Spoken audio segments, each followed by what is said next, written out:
사무엘하 16장에서는 다윗이 도망 중에 만난 사람들을 기록했습니다. 첫 번째는 시바라는 사람인데, 다윗이 마루턱을 조금 지났다. 이 마루턱은 감람산 꼭대기를 말합니다. 거기를 지날 때 무비보셋의 사환 시바가 안장 지은 두 나귀에 떡 200과 건포도 100송이 여름실과 100과 포도주 한 가죽부대를 싣고 다윗을 영접했습니다. 이 시바는 다윗에게, 다윗이 사울의 집안에 살아남은 자가 있느냐 그랬을 때 그 남은 자가 있다고 요나단의 아들 무비보셋, 무비보셋이 절름발이죠. 그래서 그 절름발의 무비보셋을 소개했던 사람입니다. 그러므로 그가 자기 15명의 아들이 있고 20명의 종이 있는데 그것을 전부 다 무비보셋과 함께 살도록 했고, 그리고 무비보셋이 받은 그 모든 사울의 집안의 땅을 관리하는 관리인이 된 것입니다. 그런데 다윗이 지금 도망 중에 있을 때 이 선물을 가지고 왔지만 사실 이 선물이 아니고 뇌물입니다. 그래서 임금님한테 이 사실을 주면서, 그래서 왕이 내 주인의 아들이 어디 있냐 그랬더니 예루살렘에 있습니다. 이것은 무슨 뜻이냐 그랬더니 왕이 너무 피곤하시니까 이런 예물을 가져온 것이라고 그렇게 말했습니다. 거기까지는 큰 문제가 없는 것 같은데, 그 다음에 이 시바가 뭐라고 얘기를 했냐면, 지금 그 무비보셋 요나단의 아들이 자기한테 왕권을 달라, 이제 그렇게 이스라엘 족속이 자기를 왕으로 세울 것이라는 말을 했어요. 이거는 정말 다윗이 보기에 너무 기가 막힌 말이죠. 자기가 이제 도망 중에 있으니까 이제 사울 집안의 왕으로 이스라엘 족속이 세울 것이다. 이거는 무비보셋이 그렇게 말할 수 있는 위치도 아니고 또 그렇게 말할 사람도 아니고, 그런데 이 시바가 그렇게 거짓말을 한 겁니다. 그래서 결국 그 얘기를 다윗이 들을 때 기분이 좋겠어요? 나도 지금 아들한테 반란을 일으켜서 하는데 또 무비보셋이 또 왕이 된다. 이거는 정말 기가 막힌 일이잖아요. 그래서 그러면은 그 땅, 무비보셋의 땅을 다 네가 가져라 그랬어요. 그래서 갑자기 이 시바는 무비보셋의 땅을 다 차지하게 된 겁니다. 그러나 이것은 욕심과 거짓말을 가지고 그 뇌물을 바친 그런 아부하는 그런 형태고, 결국 이 시바는 그렇게 해서 자기 욕심을 채우려고 했지만, 나중에 다윗이 압살롬이 죽고 황궁할 때 이 거짓말한 이 시바가 오히려 그냥 그 사실이 다 드러나게 돼가지고 결국 자기 이 재산을 갖다가 둘로 나눠서, 무비보셋하고 나눠서 그렇게 다윗이 처리한 사실을 보게 됩니다. 이 사실을 보면서 사람들을 우리가 조심해야 되는데, 거짓말하는 사람은, 욕심이 많고 거짓말하는 사람은 가장 위험합니다. 또 남을 이간질하는 사람, 아무 그 근거 없이 모함하는 사람, 그냥 목소리만 크다고 해가지고 그것이 다 진짜처럼 얘기를 하는 그런 사람들을 조심해야 합니다. 그래서 이 다윗이 그런 말에 대해서 참 잘 이렇게 조사를 해봐야 되는데 다윗이 실수한 것이죠. 다윗 왕이. 그래서 그와 같은 사실을 우리가 여기서 알게 되고, 그래서 내가 어렵다고 해가지고 와서 막 뭐 이렇게 하고 그러는데 그것은 도움이 될 수도 있지만 또 그 자체가 아주 간교한 그런 자들이 있다는 것이죠. 두 번째 사람을 만난 것은 시므이입니다. 5절 이하에 보면 바울임이라는 곳에 이르렀을 때 사울 집의 족속, 사울의 친척이겠죠. 그 친척에 시므이라는 사람이 나와가지고 저주를 합니다. 그래가지고 다윗을 막 저주하는 거예요. 그 저주하는 말을 저주할 뿐 아니라 그 다윗과 다윗 왕의 신하들한테 돌을 던지는 거예요. 그러면서 막 그렇게 하니까 장군들이 옆에 있다가 특별히 그 요압 장군의 동생 아비새가 저 죽은 개가 왜 저렇게 왕을 저주합니까? 제가 당장 가서 목을 베겠다고 그러니까 그 다윗 왕이 그냥 놔두라고. 내 아들도, 내 몸에서 난 내 아들도 나를 지금 죽이려고 하는데 저런 죽은 개 같은 시므이가 그렇게 저주한다고 하더라도 하나님이 허락한 것이니 그냥 놔두라. 다윗이 그런 말을 하는 걸 보면 철저하게 자기가 죄인이라는 사실이에요. 자기가 지금 자랑할 게 하나도 없다는 거죠. 저 같은 자도 했지만 내가 이 모욕을 참고 이 억울함을 참으면 하나님께서 나를 용서하시고 나를 인도하실 것이라는 그런 믿음을 가진 것이죠. 이 시므이의 그런 모든 그 저주는 근거 없는 얘기입니다. 회방자죠. 사울의 모든 족속의 피를 그 피값을 다윗이 차지해서 결국 왕이 됐다는 것이죠. 그 다윗은 사울 집안을 다 죽여서 왕권을 가진 게 아니잖아요. 그런데 그렇게 이제 했다는 거죠.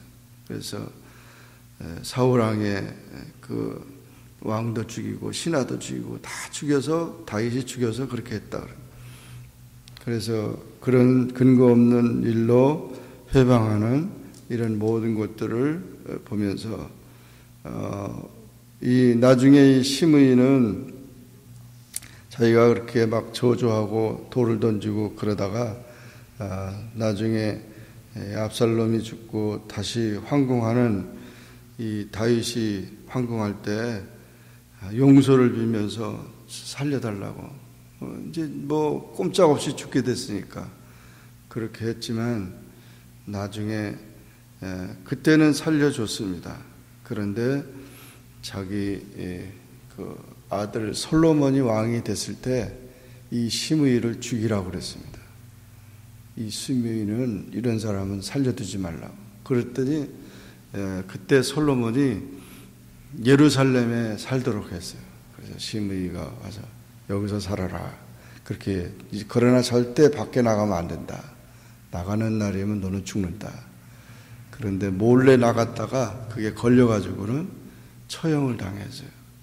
솔로몬 때 처형을 당했어요. 그러니까 얼마나 참 이렇게 근거 없이 또 말하면서 이런 모습들을 보면 결국 자기가 받을 복을 자기가 차버리는 거예요. 그 어리석은 거죠. 얼마나 어리석은 자입니까? 마지막 세 번째는 후세와 아히도벨의 계략이 기록됐는데 15절 이하에 보면 이제 압살롬이 모든 백성들을 다 이끌고 예루살렘에 들어옵니다. 다윗 왕과 그 신하들을 다 도망갔기 때문에 예루살렘 성 왕궁에는 후궁들만 남겨놓고 그리고는 다 도망갔습니다. 다윗이 그렇게 한 것은 참 잘한 겁니다. 안 그랬으면 서로 이제 아버지와 아들을 싸우니까 얼마나 많은 사람들이 죽겠어요. 백성들을 보호하기 위해서 오히려 자기가 도망간 거죠. 그래서 압살롬과 그 모든 백성들이 다 헤브론에서 와가지고 예루살렘에 와서 다들 만세 하면서 이제 그 예루살렘을 점령한 겁니다. 그때 다윗의 절친한 친구 후세가 왕 만세 하면서 왔어요. 그 후세는 다윗의 친구인데 다윗이 그 도망갈 때 피난할 때 따라가겠다고 했더니 자네는 나를 위해서 예루살렘에 있으라고, 그리고 내 아들이 들어오면은 아들을 그냥 환영을 하라고. 그러니까 첩자 노릇을 해달라는 거죠. 그 다윗의 친구인데 그런 얘기를 하니까 정말 그 이 후세는 목숨을 걸고 들어간 거죠. 어떻게 보면 그게 뭐 들통나면 자기는 금방 죽으니까. 그래서 압살롬이 들어오니까 만세 하니까 압살롬이 알죠.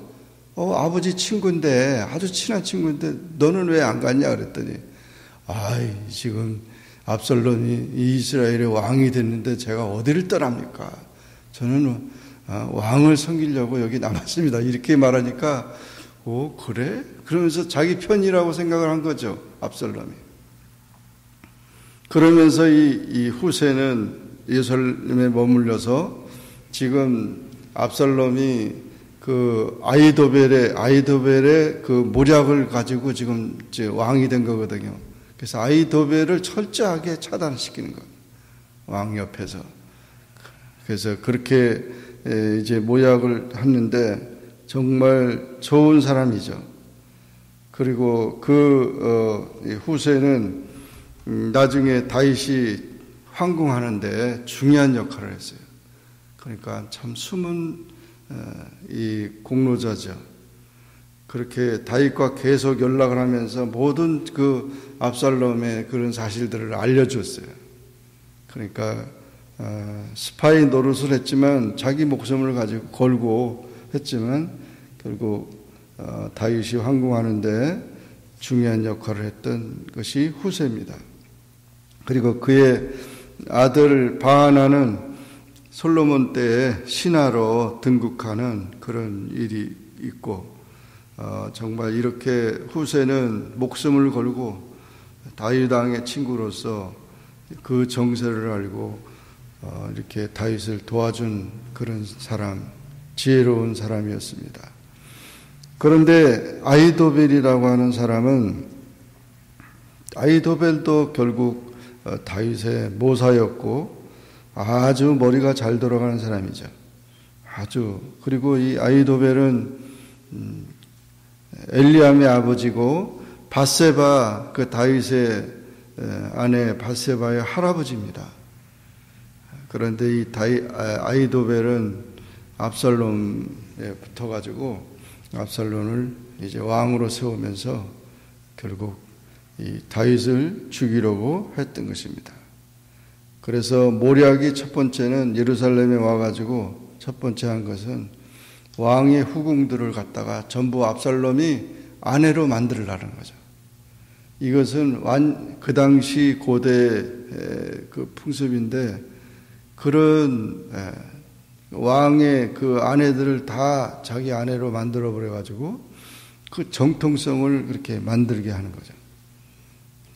그리고 그렇게 압살롬이 함으로 인해서 결국은 아버지하고 이제 완전히 등을 지게 한 거죠. 이건 엄청난 죄니까. 하나님은 이런 그런 행동을 철저히 금지했습니다. 그런데 이 아이도벨이 바로 압살롬에게 그렇게 하라고 그래가지고는 옥상에다가 이 장막을 쳐놓고 그 후궁들을 다 많은 사람들이 보는 앞에서 그런 그 못된 짓을 하게 한 것입니다. 이것은 나단 선지자가 이미 다윗에게 그 예언했던 그런 말인데, 결국 이 압살롬이 그 저주의 그런 모든 예언들을 다 성취하게 한 것입니다.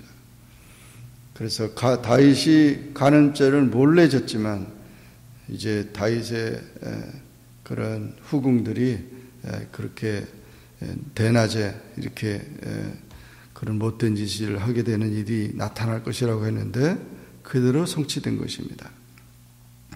그 다음에 그 일을 또 성사시키고, 두 번째는 도망가는 다윗을 추적해서 죽이라고 했습니다.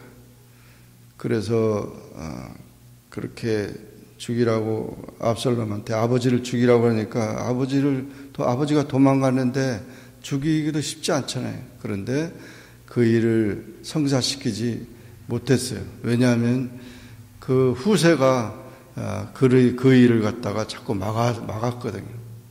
아버지를 어떻게 죽이냐고 이러면서 결국 그러다가 보니까 자기가 지금 밀리고 있는 거예요. 후세의 이제 전략에 대해서 밀리게 돼가지고 결국 자기는 고향으로 돌아가서 자살을 했습니다. 이 아히도벨은 자살을 하고, 그렇게 정말 하나님의 은혜를 모르는 자야. 완전히 그 당시에 압살롬 왕을 세우고 자기가 왕의 실권을 다 하려고 했었는데 그것이 좌절되자 자살을 했어요. 얼마나 참 아주 악한 사람들이죠. 그런데 그때는 이 아히도벨의 그 계략이 하나님께서 물어서 말씀하는 것 같았더라. 그런 정도로 그냥 하나님 말씀처럼 그렇게 아주 그냥 그렇게 했었다는 겁니다. 이런 사실을 보면 악한 자들의 결국은 다 망하는 겁니다. 그런데 그렇게 말하는 자들, 이 말장이들을 우리가 조심해야 되는데, 아첨하는 자들, 이간하는 자들, 참사하는 자들, 이런 모든 악을 행하는 자들을 우리가 참 조심해야 합니다.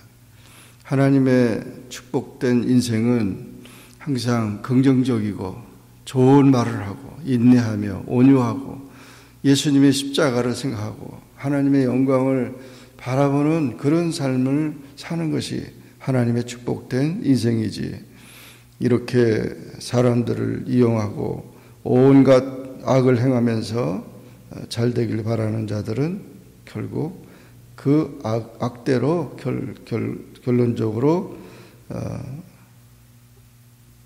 형벌을 받게 된다는 것입니다.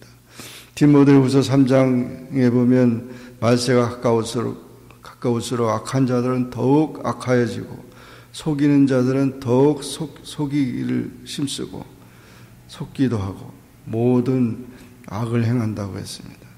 이 고통하는 때에 우리가 하나님의 말씀에 입각해서 그런 분별력을 가지고 사람들을 조심하며 하나님의 뜻을 따르는 그런 삶이 되는 우리 모두가 되기를 주의 이름으로 축원합니다. 기도하겠습니다. 사랑의 하나님 아버지, 은혜를 감사합니다. 오늘도 주님 앞에 나와 기도하게 하시고 주의 말씀을 선고하게 하시니 감사합니다.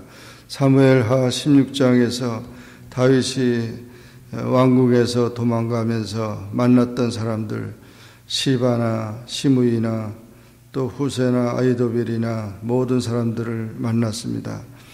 그러나 악한 자들은 결국 그 악으로 인하여서 그 자신의 삶이 비참해지고, 또 지혜로운 자들, 어렵고 힘들고 억울함을 당하는 자들은 하나님께서 다 세워주시고 함께해 주신 것을 믿습니다. 하나님 아버지, 우리의 삶 속에서도 이런 모든 악한 그런 세상을 살아가고 있는데, 그런 유혹과 시험과 모든 곳에서 우리가 한눈 팔지 말고 오직 예수님을 바라보고 끝까지 믿음으로 승리하며 하나님의 은혜 안에 거하는 우리 삶이 될 수 있게 도와주시옵소서. 예수님의 이름으로 기도하옵나이다. 아멘. 하늘에 계신 우리 아버지여, 이름이 거룩히 여김을 받으시오며 나라에 임하옵으며 뜻이 하늘에서 이룬 것 같이 땅에서도 이루어지이다. 오늘날 우리에게 죄 지은 자를 사하여 준 것 같이 우리 죄를 사하여 주옵시고, 우리를 시험에 들게 하지 마옵시고 다만 악에서 구하옵소서. 대개 나라와 권세와 영광의 아버지께 영원히 쌓옵나이다. 아멘.